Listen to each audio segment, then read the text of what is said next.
Have you ever soaked your pants in public? Last summer, my family and I took a trip to Europe, and it was actually a really fun family vacation. I had a lot of fun. I got to go to Ireland. I didn't know that sparkling water and Sprite were two different things. We go to board the plane, and the plane isn't the kind of plane I'm used to. It's a really, really tiny plane. So therefore, turbulence is probably gonna be worse. I don't get plane sick, like flying sick. I love flying. Riding in planes is one of my favorite things to do in the whole world, and I always look forward to it. But this plane, no. So first things first, I'm feeling kind of sick. I don't get sick on planes, usually. And I'm feeling kind of sick, and the flight attendant, or the stewardess, comes down, and she goes in her European accent, "Would you like anything to drink? Maybe a water?" I'm feeling kind of sick, so I know the best thing for my stomach is to just get a Sprite. She asks if I would like sparkling water, so I say yes. I thought that sparkling water was the same thing as Sprite, but it's not.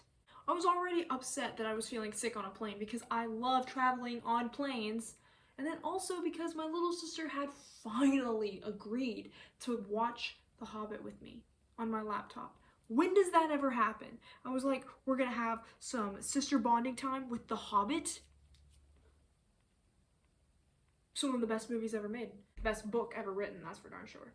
I actually didn't even end up watching The Hobbit. I ended up putting in my earbuds and listening to my anxiety playlist. She comes back again and she's like, okay, here's your sparkling water. That will be $2. I didn't know I was gonna have to pay. On most planes, I don't typically have to pay for my beverages. It's included with the ticket.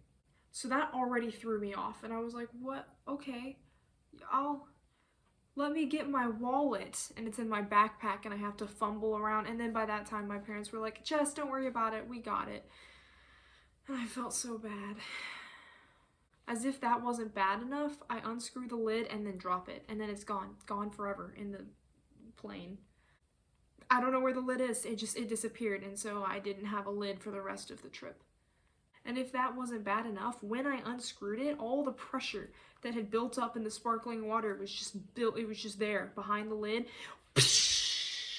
Volcano all over my pants. So I'm sick, I'm nauseous, I lost my lid, and now I'm sitting in soaking wet pants. And I didn't even get to watch The Hobbit with my little sister. I thought things couldn't get any worse. I was just waiting to puke at any moment at this point. I went to take a sip of my beautiful, refreshing Sprite, and it was sparkling water. For those of you who haven't had sparkling water, it is just the most plain, bitter, disgusting beverage in the history of beverages. It's water, somehow it's fizzy, and it doesn't even taste like water, and it doesn't taste like Sprite. It's just bitter, fizzy, liquid substance. And it's disgusting, and I thought I was going to throw up all over the place right there on the plane. All over the family in front of me. I didn't, thankfully. Then I got off the plane, and it looked like I had wet myself. That plane ride from Scotland to Ireland was just thing after thing, and it's not even that by plane. The distance isn't even like that big. But for me, somehow that flight ended up a catastrophe. And I love flying.